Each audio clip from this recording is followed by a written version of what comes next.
एखाद्या व्यक्तीला पाहून प्रचंड संताप येतो का, हे टाळण्यासाठी करा हे उपाय। आपण सर्वांनी आयुष्यात कधी ना कधी असा अनुभव घेतलाच असेल की एखादी विशिष्ट व्यक्तीला पाहिलं की मनात एकदम खदखद दाटून येतं। शांत असलेल्या मनातही रागाचा ज्वालामुखी उफाळून येतो।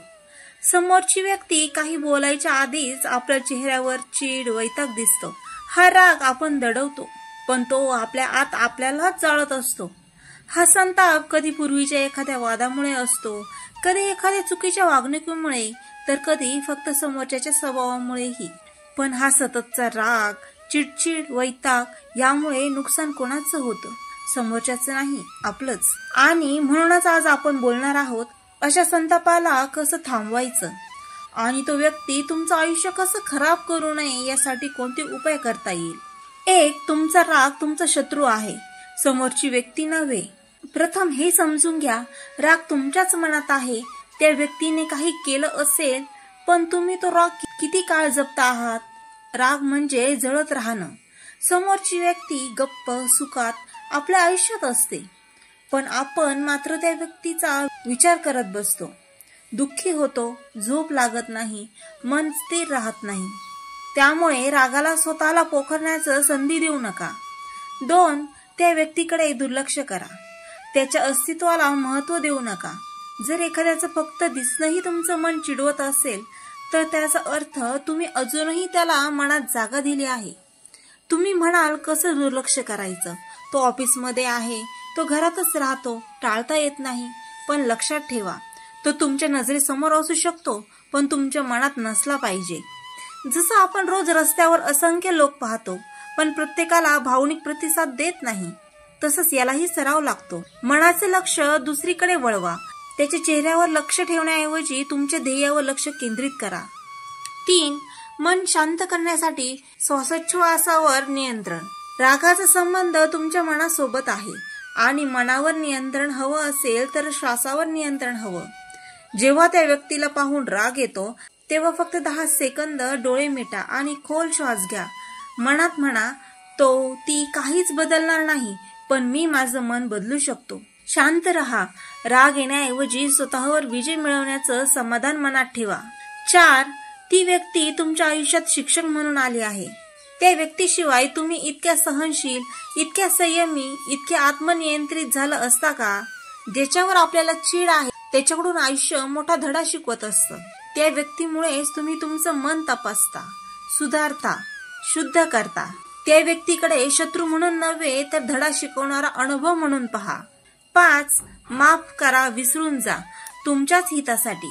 कधी एखाद्याने आपल्याशी गैरवर्तन केलं, विश्वासघात केला, अपमान केला, आपण रागात ते आठवत राहतो, पण सतत तो अपमान आठवणं म्हणजे तो अपमान पुन्हा पुन्हा अनुभवणं। तो व्यक्ती तुमचं आयुष्य नियंत्रित करतोय। म्हणूनच माफ करा, त्या व्यक्तीसाठी नाही, स्वतःसाठी। रागातून माफी घ्या आणि विसरण्याचा सराव करा। 6, स्वतःला विचार करा, राग का येतो? राग फक्त त्या व्यक्तीमुळे नाही येत, तो तुमच्या आतल्या काही अपूर्णतेमुळे, अपेक्षेमुळे किंवा असुरक्षिततेमुळेही येतो। त्या व्यक्तीची यशस्वी वाटचाल, बोलण्याची पद्धत, वागणं हे कधी तुमच्या मनात असलेली अस्वस्थता उफाळून आणतं का? रागाच्या मुळाशी जा, कारण शोधा। राग हा बाह्य कारणांमुळे नाही, अंतर्गत जखमांमुळे वाढतो। त्याचं उत्तर सतत शोधा। 7, चुकीची व्यक्ती, योग्य अंतर हे समजून वागा। सतत त्रास देणाऱ्या व्यक्तीपासून थोडं अंतर ठेवा। ते शारीरिक नसेल तरी भावनिक असू शकतं। त्यांच्या वागण्यावर प्रतिक्रिया देणं थांबवा। कमी बोलणं, कमी संपर्क, कमी महत्त्व हे खूप मोठा फरक घडवू शकतं। मौन राखा, तोंडावर उत्तर देण्यापेक्षा मौनात समाधान शोधा। 8, त्यांना काय वाटतं याची चिंता करणे थांबवा। खरं सांगू, आपल्याला ज्याच्यावर राग येतो त्यांच्या प्रत्येक कृतीवर आपण भावनिक प्रतिक्रिया देतो, कारण आपल्याला वाटतं ते मला हिणवतात, ते मला कमी लेखतात, ते मला जाणीवपूर्वक त्रास देतात। पण लक्षात ठेवा, जेव्हा तुम्ही त्यांच्या बोलण्याला महत्त्व द्यायला थांबवाल, तेव्हा तुमचा राग आपोआप विरघळेल। 9, योग, ध्यान आणि अध्यात्म रागावर अमोघ उपाय। रोज सकाळी 10-15 मिनिट ध्यान करा। कोणताही मंत्र जपा, शांतता, शिवम, सर्वे संतु निरामया, काहीही। हे मन शांत करतं, मनोबल वाढवतं आणि रागाचं वादळ शमवतं। मनाच्या आरोग्यासाठी ध्यान आणि योगासने ही औषधं आहेत, त्यांचा वापर करा. 10. राग नक्की कोणावर आहे? खोल विचार करा. कधी कधी राग त्या व्यक्तीवर नसतोच, राग असतो स्वतःवर, की आपण दुर्बल होतो, की आपण उत्तर दिलं नाही, की आपण सहन केलं. त्यामुळे त्या व्यक्तीवरचा राग तुमच्याच अपराध गिल्टीतून आलेला असतो. स्वतःला माफ करा, स्वतःवर प्रेम करा, मग दुसऱ्यांचा राग आपोआप जाईल. 11. स्वतःची प्रगती हाच मोठा रागाचा बदल.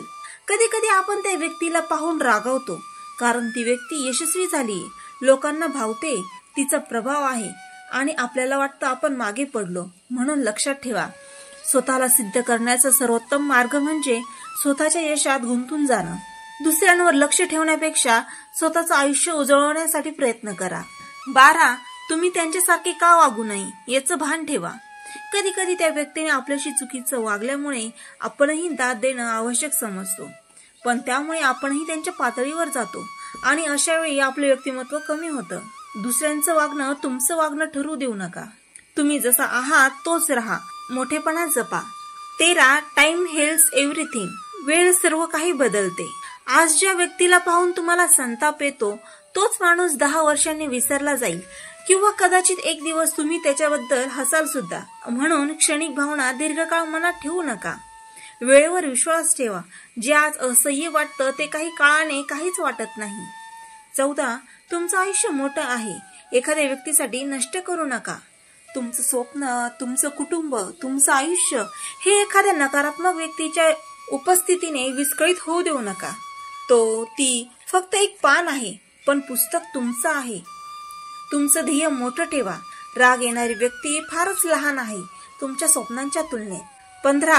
रागावर विनोद, सकारात्मकता याने विजय मिळवा. कधी कधी त्या व्यक्तीवरचा राग विनोदात रूपांतर करणे किंवा मनात सकारात्मक विचार आणणे हे प्रभावी असते. हसण्याने राग विरघळतो. जिथे राग आहे तिथे विनोद आणा, जिथे द्वेष आहे तिथे सकारात्मकता पेरा. 16.